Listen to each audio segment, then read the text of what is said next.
One of the things that IRL streamers face is the problem remote controlling your self-hosted OBS instance. WebSocket is one way of doing this. This tutorial assumes that you already have WebSocket installed on your OBS.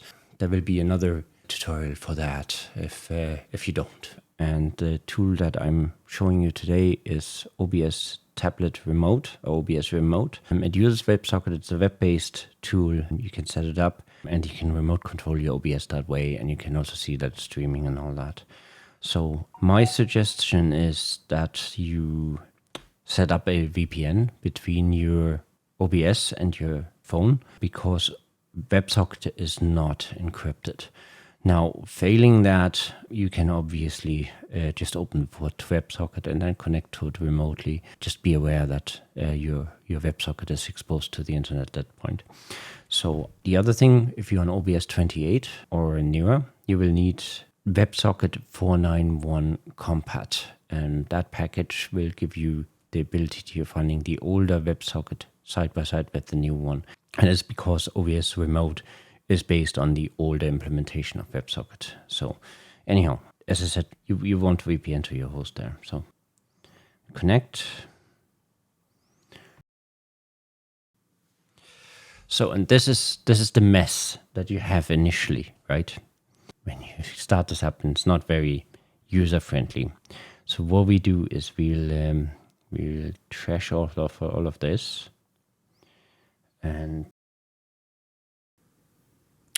choose a vertical splitter instead of a horizontal.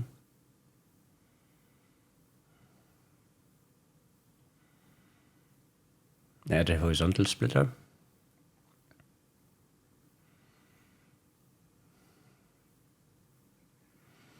The next thing I'm adding is the stream status. That's my record and stream button. Then I add the sources. So I have my stream status on my sources list.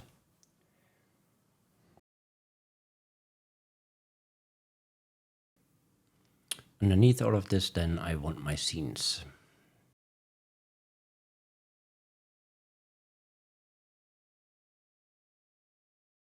And then audio devices.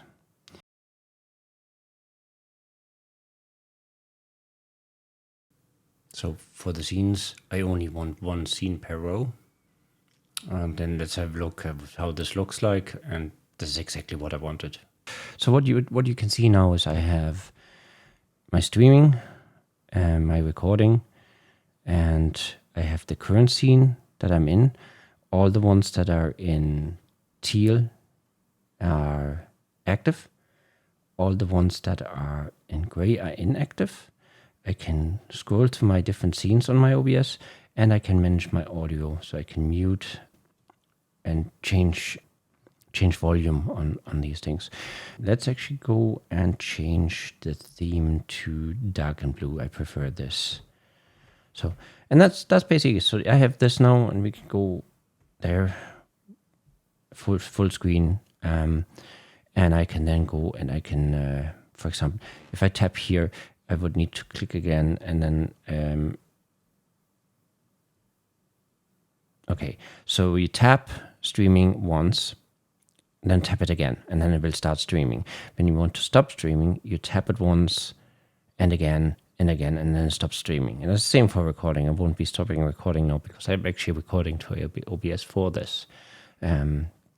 So, but that's the OBS Tablet Remote, and that works just brilliantly. And if you go click on the exit there, and you out of it again, and you can take this link here down below.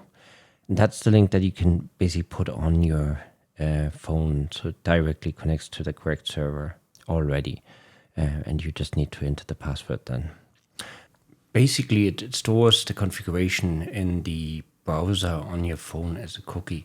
So you will have to set it up for every device that you want to use, but it remembers the configuration on each device. So you can actually have individual configurations on different devices.